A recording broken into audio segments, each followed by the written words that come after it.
TRT World defense analyst Oubai Shahbandar joins me now live in the studio. Thanks for coming in.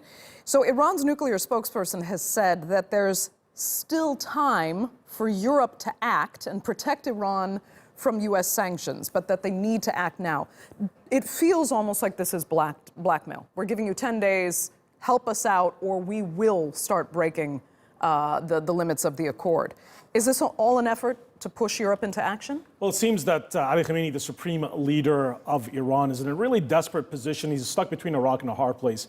Now, remember, the German foreign minister was just in Tehran last week attempting to salvage the nuclear deal. Both the European Union and Iran had maintained their positions on the nuclear deal as the Trump administration pulled out, believing that the deal was not in the interest of the United States and its allies. The EU had hoped to keep Iran in the deal by offering some business concessions, by allowing some sort of trade with Iran. Now, all of that, of course, is not happening because the European Union states that are part of the nuclear deal have complied with the Trump administration's maximum pressure campaign. That means the oil that Iran desperately needs to export to markets in the European Union is not being exported and it's not being imported by those countries. That's hit Iran and its economy. And now they set two major warnings. One, that Iran is no longer going to comply with the set amount of enriched uranium and heavy water reactor fuel. And two, the purity level of the enriched uranium that could potentially be used for a covert nuclear weapons program if that enrichment goes beyond 20%, beyond the use for civilian purposes. So it seems that Iran certainly has thrown down the gauntlet and it wants the European Union to essentially push back against the U.S. maximum pressure campaign because Iran's economy is facing potential disaster as both the European Union and the United States have essentially severely restricted Iran's ability to export its lifeblood oil. So what happens in these 10 days if Europe can't do what Iran is trying to demand of it? Well, there's certainly going to be some scrambling in the European Union. I mean, of course, we also saw the Prime Minister of Japan, Shinzo Abe, was just in Tehran in high-level meetings with Ali Khamenei.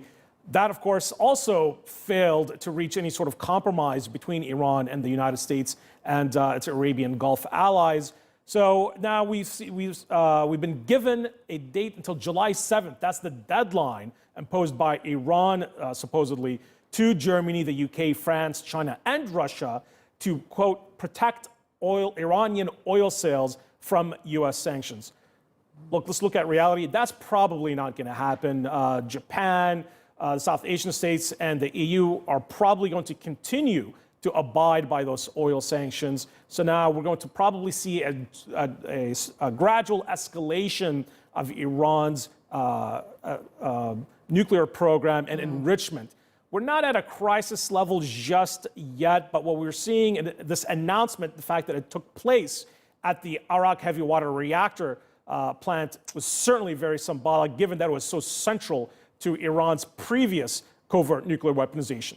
Right. And at the Arak plant, the spokesman also said that Iran may begin now exporting heavy water, but that will not be in violation of the nuclear deal. So what does that mean? They're just looking for ways to try and make legitimate revenue? Well, it could also mean that Iran will have a significant amount of excess heavy water. Now, those spent fuel rods, those spent plutonium fuel rods can be used eventually to build a nuclear bomb.